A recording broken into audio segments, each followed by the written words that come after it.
I've been dying to reveal the spotlight games for week 10 of Dave Campbell's Texas football tonight, and let's get right into it. Starting off tonight, a couple of really, really good games here on TexanLive.com. Willis, the 15th ranked Wildcats, taking on the 25th ranked the Woodland Highlanders. If you are interested in recruits, here is a game for you. This one likely to decide the District 13 6A title, on top of proving just how legitimate we think that this Willis squad will be. We actually talked about it earlier, and you know that they have DJ Lagway, and we were like, okay, this is going to be a pretty good team, but Willis has really, I feel like, taken the next step and proven that they have a lot more than just DJ Lagway. Their defense has looked good. Their receivers have been on point. It's great to have an Elite 11 superstar quarterback, but it's not great if he doesn't have anyone to throw the ball to. Willis is looking deep, and I feel like this will be a really, really good test to see just how deep they are, especially with a defense having to go up against Mabry Maytower. Thank you. Every time, I don't know what it is, I stumble over his name every single time. And then Quanell Faircon is on there too. So it'll be a big test from the Wildcats defense to see how well they're able to stop a very explosive Woodlands offense. So I think it'll be a high scoring affair, but one that we're quite excited to watch. That one happening tonight I love that quarterback matchup. Oh, it rocks. I saw that game and I was like, oh man, that's a superstar quarterback matchup there. Yeah, no, it absolutely is. So that one happening at 7 o'clock tonight. Chase Snyder on the call. Should be guaranteed to be a good one. Moving on to the insanity that is District 19 6A. We head down to Katy, Texas, as we do most weeks. Katy Jordan, the Warriors, the new program, taking on Katy Tompkins. And let me just read you the records of 19 6A. So Katy, the Tigers, have solidified their first place start or first place spot in 19 6A, unless something absolutely chaotic happens. Like, that would be the biggest shock across the state, period, if Katy was to lose a game the rest of the season. But Katy Taylor sitting at 5-1 in district, Katy Cinco Ranch sitting at 4-3, Katy Jordan 4-2, Katy Tompkins 4-2. Now, obviously in 6A, there's the big split difference as to whether or not who goes 6AD1, who goes 6AD2. So you add all of that into the chaos that is Katy just beating up on each other in Katy ISD. This one sure to set some standards on where we think some of these teams are going to go, but should be a good game tonight. That one, we have Michael Silvers and Brent Hallmark on the call, 6:30 from Rhodes Stadium down there in Katy, Texas. Moving on now to what is just an incredible slate of Friday night affairs here on Dave Campbell's Texan Live. Again, you can watch all of these games in their entirety on Texan Live, or you want to talk about the perfect week to dive into Dave Campbell's Texas Football Tonight, our NFL kind of red zone style show where we're bouncing around from game to game. We have a quad box. We have a hexa box. All of the boxes. You can watch almost all of these games at once throughout the course of the evening. This is the week to do it because we start off down in the southeastern part of Houston as the number 4th ranked Port Arthur Memorial Titans face off against district foe, the Barbers Hill Eagles, out of District 8 5A D1. So this is another one of those districts that's still a little bit up in the air as to whether or not who's going to be able to walk away as champion. So Port Arthur does have a win over LaPorte. Barbers Hill, their one loss was to LaPorte. So if Port Arthur Memorial is able to handle business against the Eagles of Barbers Hill, they should likely take the crown for 8-5A D1. If Barbers Hill was to beat Port Arthur Memorial, that's when we start looking at some big different tiebreakers and everything that would be happening there. If Barbers Hill wins, it is for sure to have a share of the district championship. It could be a 3-way tie, it could be a 2-way tie, but very excited to see that and how that unfolds there. Let's head down to District 9 5A Division 2. A matchup unlike any other, on top of the fact that it is the 100th the 100th edition of Mid-County Madness. If you That's were crazy. anywhere down there in Southeast Texas, this is the place that you want to be. And if you haven't bought your tickets yet, I got bad news for you because I don't think that there's any left. They Probably all sold out. They sold like 1,500 tickets in like the first 7 minutes of them being open. I mean, yeah, that's not shocking. I've never been to Mid-County Madness, but that is absolutely amongst the top 3 to 5 of my Texas high school football bucket list. Yeah. And it's even better this year as both of these teams trying to vie for the district title. They're P&G, fresh off of their state championship appearance. You'll remember they played SOC in the 5AD2 championship last year, fell just short to them. They're now 5th ranked in 5AD2. Nederland, at any point in time, can come get P&G. You never want to cross any of them out there, but P&G's been great on the ground with senior running back Isaiah Wynn. He has over 1,000 yards rushing. Nederland will try to get their passing game going with their junior quarterback Aiden Sunday. He has 1,075 yards in the air thus far. So if P&G wins, they should have the outright title because they've already beaten Fort Bend Marshall and Texas City. If Nederland was to win, they have a loss to Fort Bend Marshall and then have Texas City next week. So a back-loaded schedule there for the Bulldogs, but step number 1 is going to be taking down the Indians of Port Neches Groves, and you can catch that one on Dave Campbell's Texan Live, the 100th battle of Mid-County Madness. Speaking of backloaded schedules. Ooh, buddy, let's stay in the Houston area for a matchup that every single person has had circled on their schedule from the moment that the schedules were released. We take you down to 21-6A as the 7th-ranked Atascocita Eagles and their head coach Craig Stump take on Willie Gaston and his 2nd-ranked North Shore Mustangs. I shouldn't have to get you excited for this game. 21-6A is just a blast. Atascocita almost made it less interesting by having to go into overtime with Summer Creek, another fantastic squad out of District 21-6A. And so I'm interested. Was Atascocita looking ahead too far? Were they not playing as last week? Well? Yeah, against Summer Creek because they were looking ahead to North Shore? Wasn't it CE King? Was it CE King? CE King. They played. That's right. Yeah, that's right. They already beat Summer Creek.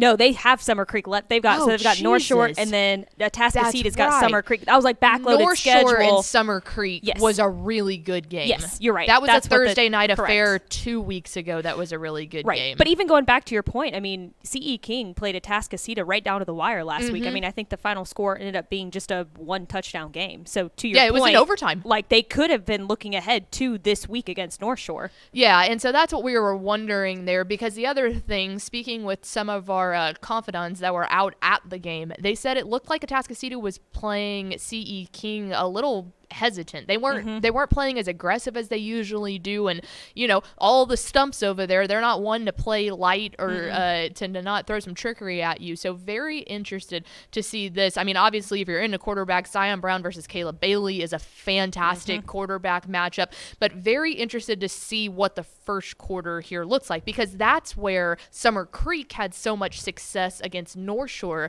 North Shore is so used to getting out to a substantial. You look down, 7 minutes has gone by, and they're up 21-0, and you're trying to just claw your way out of a hole. What Summer Creek did so well was hold them off and force them to play in the 2nd through 4th quarter, which they don't usually have to do. Right. If Atascocita is able to do that, then this will be just as good as a game as we think that it will be. Very, very interesting to see that. On top of the fact that according to the stats that we were given from a very official, we were given it from the coaching staff. Yes. Atascocita, it leads District 21-6A in forcing turnovers. North Shore hasn't had any. They haven't forced any. And again, I know that some people are saying that's wrong. Those were the stats given to us from the coaches, so there's that. But regardless, the point of the matter is Atascocita has been a team that has capitalized off of forcing turnovers. North Shore has not done that this year. So if Atascocita is able to get a couple of those crucial turnovers, does North Shore have the defense to be able to stop Atascocita, who is an offense that can score just as easily as the Mustangs can? So Gavin Moritz on the call there from Galena Park Stadium. Very excited to see that one. All right. As if it could get any better, let's keep going, but this time we're heading up to the DFW District 5 6A clash between the McKinney Lions at C.H. Collins, with the home team being Denton Geyer. McKinney lost a little bit of its shine when it lost to Allen. A disappointing loss for the Lions, but they have a chance to make it up because, again, a backloaded schedule. How about this and then Prosper next week? I was going to say, if McKinney is able to grab a win against Denton Geyer tonight, then next week will definitely determine the District 5 6A title game. Yes, because Prosper. Geyer already lost to Prosper. Yes. Yes. But Geyer did beat Allen, too. So you want to talk about teams starting to miss the playoffs. True. That's where you're taking a look at it. Obviously, Allen would be going D1. So it's all up in the air. And this is one of those districts that this last 2 weeks and the enrollment numbers are going to be one that you absolutely want to keep your eye on, because 2 teams will go D1 and 2 teams will go D2. All right, how about this one? A battle of unbeatens at Justin Northwest Stadium in District 4 6A, as the 6th-ranked Southlake Carroll Dragons traveled just north to take on the 11th-ranked Byron Nelson Bobcats in a matchup that we're just excited for. And Tepper and I talked about it earlier. I think it's impossible to say that if Byron Nelson was to beat Southlake, that would be the largest win in program history for the Bobcats. Yes. This is a really interesting game, too, because if you take a look at Southlake's schedule, they really haven't played anybody up to their caliber yet. And they've beaten the teams that they've played pretty dang handedly. Like, this offense is just absolutely cooking with Graham Knowles, the Georgia Tech quarterback, there at the helm, and then his go-to guy in Jacob Jordan.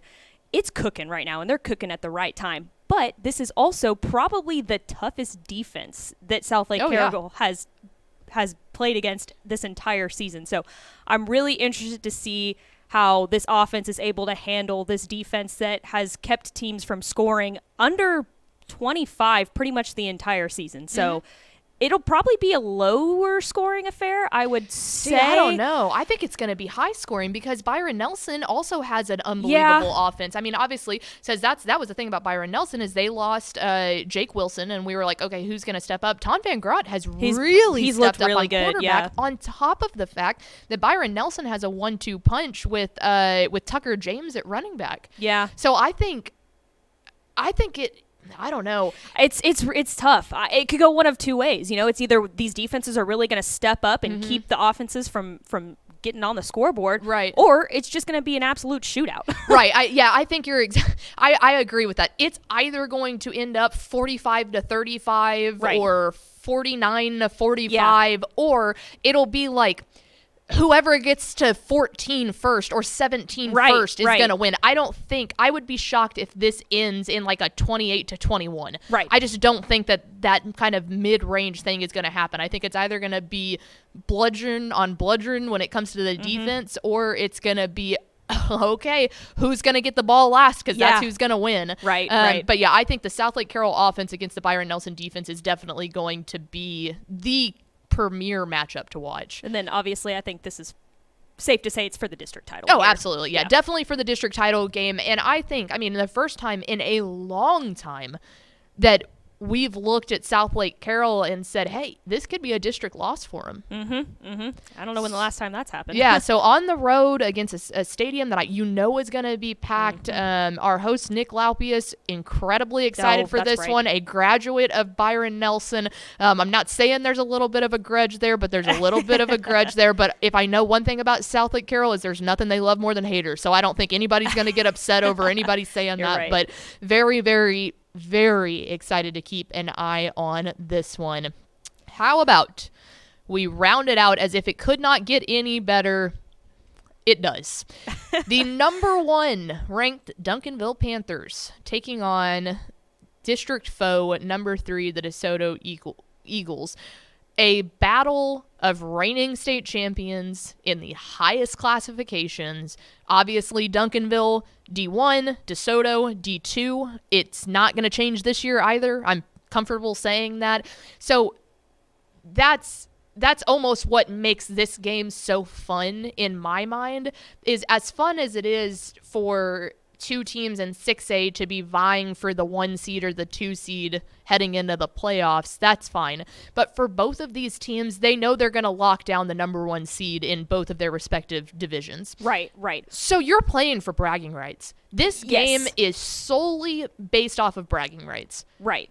And if we know both Coach Mathis and both Coach Samples, no one loves bragging rights correct, more than the two of those guys. Correct. And we've talked about the District of Doom for so long. Obviously, last year with the two of them, and then Sock and 580D2, we talked about the 3 state champions, all from the I-20 corridor within 20 minutes of each other and all that stuff. This is nothing but vibes, nothing but fun, and we cannot wait to watch this matchup. We hope you will join us along with us. That'll be Reagan Ratcliffe and Mitch Mason on the call, joining us at halftime from the biggest push that Duncanville will get all year long, as Claude Mathis and his DeSoto Eagles has their eyes set on taking down what will eventually be the number 1 seed in 6A Division 1. So an unreal lineup of games there on Dave Campbell's Texan Live as a whole. We have a ton more games other than that, but Dave Campbell's Texas Football Tonight, if there has ever been a reason to watch the show, it is this week because of the